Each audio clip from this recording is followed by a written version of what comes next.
Living in a digital world has made networking even more powerful for driving a genuine connection. Here are 7 tips to keep in mind for your next coffee chat. Show up on time and make sure to be conscious of staying within the agreed upon time. This person has agreed to take time out of their day for you, so be respectful of that. Listen actively to what the other person is saying. Don't spend time sitting there thinking about what you're going to say next. Being present is key to genuine connection. In the same way that you make friends outside of work, you must also show that besides being a professional, you're also human. Let your guard down and share with them your journey, your successes, and your failures.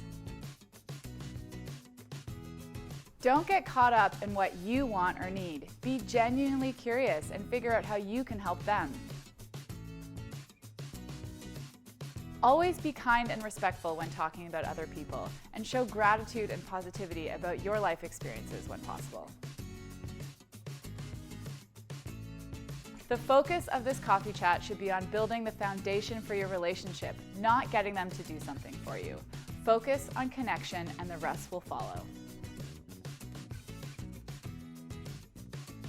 When someone gives you recommendations, be sure to take notes and write it down. This shows them that you're interested in what they have to say and you value the information they're giving you.